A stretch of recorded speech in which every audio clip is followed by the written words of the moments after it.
Welcome to inspire physics classes दोस्तों। मैं आज की वीडियो में आपके लिए फिजिक्स के कुछ इंपॉर्टेंट क्वेश्चन लेकर के आया हूं। आज के हमारे ये सभी क्वेश्चन हैं ऊर्ध्वाधर तल में वर्तीय गति से संबंधित हैं और ये सभी क्वेश्चन प्रीवियस एग्जामों में पूछे हुए हैं और आने वाले एग्जामों के लिए बहुत ही इंपॉर्टेंट हैं। खास करके नेवी एयरफोर्स के एग्जामों के लिए ये क्वेश्चन आपके लिए बहुत ही यूजफुल होंगे। इन क्वेश्चनों में मैंने आपको कंसेप्ट के साथ इसके सॉल्यूशन को बताया है और चलते हैं हमारे वीडियो की तरफ। पहला क्वेश्चन है, एक मोटरसाइकिल ऊर्ध्वाधर तल में वर्तुल गति कर रही है, किस स्थिति में मोटरसाइकिल की चाल अधिकतम होगी। देखिए दोस्तों, जब कोई भी पिंड ऊर्ध्वाधर तल में वर्तुल गति करता है तो उसका वेग निम्नतम बिंदु पर यानी कि है सबसे पृथ्वी की ओर निम्नतम बिंदु पर वेग सर्वाधिक होता है और जैसे जैसे इसको ऊपर ले जाया जाता है इसका वेग कम होता जाता है और किसी भी स्थान पर इसका वेग जीरो भी हो सकता है, लेकिन यहाँ पर उच्चतम बिंदु पर इसका वेग हमेशा न्यूनतम होता है। यदि इसका वेग यहीं पर जीरो हो जाता है तो ये यहीं से नीचे आ सकता है। तो देखिए दोस्तों, इसमें समझने वाली बात यह है कि किसी भी किसी भी पिंड द्वारा ऊर्ध्वाधर तल में वर्तुल गति करती है तो यहाँ पर निम्नतम बिंदु पर इसका वेग सर्वाधिक होता है और ऊपर जाते जाते इसका वेग कम होता जाता है और उच्चतम बिंदु पर इसका वेग सबसे कम होता है और जैसे जैसे नीचे आती है इसका वेग दोबारा से बढ़ता जाता है। तो इसका हमारा राइट आंसर होगा पथ की न्यूनतम ऊंचाई पर, यानी पथ की ये न्यूनतम ऊंचाई है ये सर्वाधिक, तो न्यूनतम ऊंचाई पर इसका वेग अधिकतम होगा। ठीक है दोस्तों, अब है अगला क्वेश्चन। अगला क्वेश्चन है, ऊर्ध्वाधर तल में वर्तीय गति पूर्ण करने के लिए उच्चतम बिंदु पर पिंड की न्यूनतम चाल क्या होगी। देखिए दोस्तों, इस क्वेश्चन में कह रहा है कि कोई पिंड ऊर्ध्वाधर तल में वर्तुल गति कर रहा है तो यह पूर्ण वर्त यानी कि पूर्ण वर्तीय गति करने के लिए तल में वर्तीय गति करने के लिए इस बिंदु पर न्यूनतम वेग। देखिए दोस्तों, यदि इस बिंदु पर न्यूनतम वेग होता है रूट आर जी, यदि इस बिंदु पर वेग रूट आर जी से कम होगा, रूट आर जी से कम होगा तो यह वेग पूर्ण रूप से गति नहीं करेगा। यह वेग किसी भी बिंदु से वापस नीचे आ सकता है, मानो रस्सी से बांध के किसी पिंड को ऐसे वर्तीय गति करा रहे हैं। यदि इसका वेग यहाँ पर रूट आर जी न होकर जीरो होगा तो ये सीधा यहीं से ही नीचे आ जाएगा, यानी इस पथ की से होकर नहीं आएगा, यानी पूर्ण वर्तीय गति नहीं करेगा।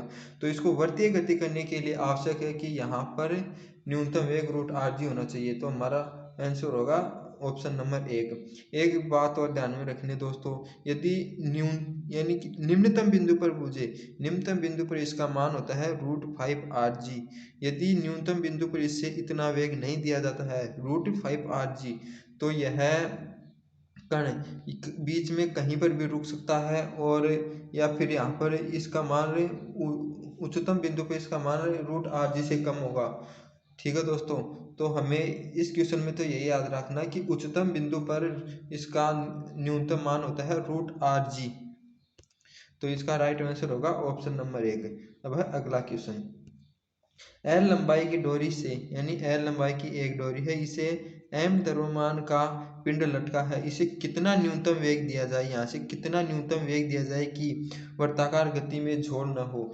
झोल न हो इसका मतलब यानी ये जो रस्सी है ये बिल्कुल तनाव के साथ होनी चाहिए और बिल्कुल वर्तीय गति करना चाहिए। इस तरह से ये पूर्ण वर्तीय गति होनी चाहिए। तो इसके लिए मैंने आपको बताया था कि न्यूनतम यहाँ पर इसका वेग होता है रूट 5 आर जी। यहाँ पर आर न देकर हमें लंबाई एल दे रखी है तो इसको एल लिख लेंगे, यानी कि रूट 5 एल जी हमारा राइट आंसर हो जाएगा।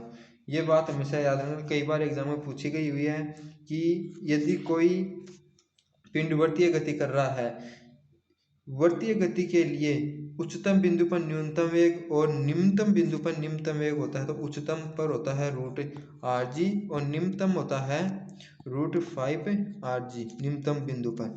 और कई बार इस पर भी बोलते हैं 90 डिग्री पर, यानी क्षैतिज में 90 डिग्री पर, यहाँ पर जहाँ पर से रस्सी बंदी होती है या इसका केंद्र होता है इसके क्षैतिज में, तो यहाँ पर याद रखना यहाँ पर होता है 2 रूट आर जी। ठीक है दोस्तों, ये 3 पॉइंट हमेशा याद रखना, एग्जाम में यहीं पर क्वेश्चन घूम फिरा कर आता रहता है। तो अगला क्वेश्चन हमारा, एक आठ त्रिज्या के अर्धगोले के शीर्ष पर स्थित है। एक कण आठ त्रिज्या के अर्धगोले पर शीर्ष है और बिना फिसले कण को स्थित शीर्ष स्थिति से छोड़ दिया जाता है तो न्यूनतम रेखीय वेग होगा। देखिए दोस्तों, ये कह रहा है कि कोई कण आठ त्रिज्या के अर्धगोले के शीर्ष पर रखा है, तो इससे यहाँ पर बिना फिसले न्यूनतम कितना वेग दिया जाए कि यह बिना फिसले नीचे, यहाँ पर न्यूनतम कितना वेग दिया जाए कि बिना फिसले नीचे आ जाए।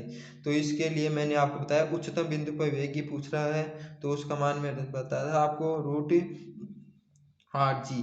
तो यहाँ पर कैपिटल R है तो ऑप्शन हो जाएगा हमारा ऑप्शन नंबर 3 √gr। एक ही बात है दोस्तों। अब है अगला क्वेश्चन। अगला क्वेश्चन है, पानी से भरी एक बाल्टी को 1 मीटर लंबी रस्सी से बांधकर ऊर्ध्वाधर तल में घुमाया जाता है और उच्चतम बिंदु पर आवश्यक न्यूनतम चाल क्या हो कि पानी बाल्टी के बाहर न निकले। देखिए दोस्तों, ये हमें कह रहा है कि एक पानी की बाल्टी है, इसमें कुछ पानी भरा हुआ है, इसे ऊर्ध्वाधर तल में गति करवाते हैं, तो यहाँ पर उच्चतम बिंदु पर इसका पानी नीचे आना चाहिए, लेकिन ये कह रहा है कि यहाँ पर इसका वेग कितना होना चाहिए, यानी कितना वेग यहाँ पर दे जिससे ये पानी यहाँ पर नीचे ना, ये बोल कि ये वर्तीय गति करता हुआ है। तो दोस्तों मैंने बताया था वर्तीय गति की, पूर्ण वर्तीय गति की एक कंडीशन की न्यूनतम बिंदु पर तो होता है न्यूनतम वेग √5rg और उच्चतम बिंदु पर होता है √rg। तो देखिए हमें कहाँ पूछा है, उच्चतम बिंदु पर पूछा है, मतलब कि यहाँ पर उच्चतम बिंदु पर न्यूनतम चाल, तो उच्चतम बिंदु पर होगा √rg और यहाँ पर r का मान हमें दे रखा है 1 मीटर। यहाँ पर r का मान 1 मीटर है, तो इसका राइट आंसर हो जाएगा √rg के अंदर r का मान 1 रखेंगे, √g ही बचेगा, तो राइट आंसर होगा ऑप्शन नंबर 1। ठीक है, अब चलते हैं अगले क्वेश्चन पर। अगला क्वेश्चन है, ऊर्ध्वाधर तल में वर्तुल गति करते एक पिंड का गति के निम्नतम बिंदु पर तनाव क्या होगा। देखिए दोस्तों, यह है ऊर्ध्वाधर तल में एक वर्तुल गति, तो हमें यहाँ पर बुझा है कि इस न्यूनतम बिंदु पर तनाव। तो देखिए दोस्तों, न्यूनतम बिंदु पर तनाव के अंदर अभिकेंद्रीय बल और इसके भार दोनों का योगदान होता है, क्योंकि इस तनाव को या इधर इस तनाव को संतुलित करने वाला अभिकेंद्रीय बल भी इधर होगा और इसका भार भी इधर होता है, तो अभिकेंद्रीय बल इसको संतुलित करेगा। तो मान लो अभिकेंद्रीय त्वरण GS है और गुरुत्वीय त्वरण G है, तो दोनों का योग द्रव्यमान से गुना होगा, यानी कि दोनों एक ही दिशा में होंगे, यानी दोनों साथ मिलकर इसको संतुलित करेंगे, तो इसका आंसर होगा ऑप्शन नंबर 3। यदि उच्चतम बिंदु पर पूछे यहाँ पर, तो यहाँ पर देखिए दोस्तों, भार तो होता है इधर और इस तनाव को संतुलित करने वाला भी करने के लिए विकेंद्रीय बल इधर होगा, उसकी दिशा दूसरी साइड में होती है, यानी कि विपरीत होती है, तो उस ऊपर के लिए ऑप्शन नंबर 2 राइट होगा। ठीक है, अब चलते हैं अगले क्वेश्चन पर। अगला क्वेश्चन है, एक गेंद को किसी डोरी से बांधकर ऊर्ध्वाधर तल में वर्ताकार पृष्ठभाग घुमाया जाता है, तो डोरी के टूटने की अधिकतम संभावना कहाँ होगी। तो देखिए दोस्तों, मैंने आपको पहले भी बताया था कि जब कोई पिंड ऊर्ध्वाधर तल में वर्तुल गति करता है तो उसका वेग निम्नतम बिंदु पर सर्वाधिक होता है और इस कारण अभिकेंद्रीय बल mv²/r, यानी जहाँ पर v अधिक होगा अभिकेंद्रीय बल सर्वाधिक होगा, तो यहाँ पर अभिकेंद्रीय बल भी सर्वाधिक होगा और अभिकेंद्रीय बल की दिशा में ही भार होता है, तो यहाँ पर तनाव सर्वाधिक होगा रस्सी के अंदर, इस बिंदु पर सर्वाधिक तनाव होगा। और अब पिछले क्वेश्चन में बताया था, यहाँ पर गुरुत्वीय त्वरण और जो ये होता है अभिकेंद्रीय त्वरण, ये दोनों का योग होकर कि यहाँ पर द्रव्यमान से गुना होता है, यानी तनाव सर्वाधिक होता है, इसलिए निम्नतम बिंदु पर रस्सी के टूटने की संभावना अधिकतम होती है, तो इसका राइट होगा ऑप्शन नंबर 2 निम्नतम बिंदु पर। ठीक है, अब है अगला क्वेश्चन। अगला क्वेश्चन है, m द्रव्यमान का एक पिंड L लंबाई की डोरी से बंधा है और ऊर्ध्वाधर पथ में गति करता है, तो वृत्त के उच्चतम और निम्नतम बिंदुओं पर डोरियों में तनाव का अंतर होगा। देखिए दोस्तों, फिर से कोई पिंड ऊर्ध्वाधर तल में वर्तुल गति कर रहा है, तो इसके उच्चतम बिंदु पर और निम्नतम बिंदु पर जो रस्सी के अंदर तनाव होगा उसमें हमें अंतर बताना है, अंतर निकालना है। तो मैंने यहाँ पर बताया था आपको कि इसमें जो तनाव होता है इस बिंदु पर अभिकेंद्रीय बल के कारण तनाव और भार के कारण तनाव दोनों विपरीत दिशा में होते हैं। इस कारण यहाँ का टोटल तनाव यानी कुल तनाव होता है अभिकेंद्रीय बल के कारण mv²/r और फिर उसमें से माइनस होगा mg। यहाँ पर मैंने उच्चतम बिंदु पर r को वेग बताया था √rg, तो इसके अंदर √rg करेंगे तो v² की जगह तो r और g हो जाएगा √rg² अपॉन r हो जाएगा इसके वाला माइनस mg। तो r से r कट जाएगा और mg से mg कट जाएगा, तो फिर यानी कि उच्चतम बिंदु पर तनाव हमारा है 0। और अब निकालेंगे निम्नतम बिंदु पर इस पर। तो निम्नतम बिंदु पर मैंने बताया था कि अभिकेंद्रीय बल के कारण तनाव और जो भार होता है नीचे इसके तनाव दोनों एक ही दिशा में होते हैं, दोनों एक ही दिशा में होते हैं। इस कारण टोटल तनाव इस बिंदु पर क्या होगा, T बराबर mv²/r प्लस mg होगा और इस बिंदु पर माइनस mg, क्योंकि दोनों विपरीत दिशा में होते हैं। भार के कारण ये होता है अभिकेंद्रीय बल के कारण भार क्यों खींचता है उसको संतुलित करता है, वो विपरीत दिशा में हो जाता है। तो यहाँ पर v का मान मैंने न्यूनतम बिंदु पर बताया था √5rg, तो इसकी तरह रखेंगे तो m और v की स्क्वायर मतलब 5rg² हो जाएगा, रूट हट जाएगा और नीचे r से r कट जाएगा प्लस mg है तो बराबर हो जाएगा 6mg। तो देखिए दोस्तों यहाँ पर तनाव आया था 0, इस बिंदु पर तनाव आया था 0 और इस बिंदु पर आया है 6mg, तो इन दोनों का अंतर होगा 6mg। तो ऑप्शन नंबर 4 हमारा मैच खा रहा है, बिल्कुल सही ऑप्शन नंबर 4 होगा इसका राइट आंसर। देखिए दोस्तों फिर से देख लीजिए इस क्वेश्चन को, ये एग्जाम के लिए बहुत इंपॉर्टेंट है, वो कई एग्जाम में आ भी चुका है। डायरेक्ट याद रखने वाली बात है कि निम्नतम बिंदु पर और उच्चतम बिंदु पर तनाव के अंदर होता है अंतर 6mg, और यदि उच्चतम बिंदु पर और यहाँ पर बुझे तो यहाँ पर होगा 2mg। क्योंकि यहाँ पर वेग मैंने आपको बताया था √2rg, तो यहाँ पर जो भार होता है भार नीचे की तरफ होता है, इसलिए इसका तनाव में योगदान नहीं होता।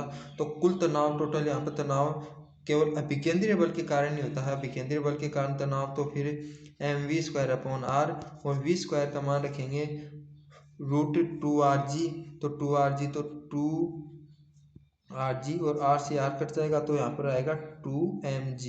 ठीक है दोस्तों, अब चलते हैं अगले क्वेश्चन पर। अगला क्वेश्चन है एक सरल लोलक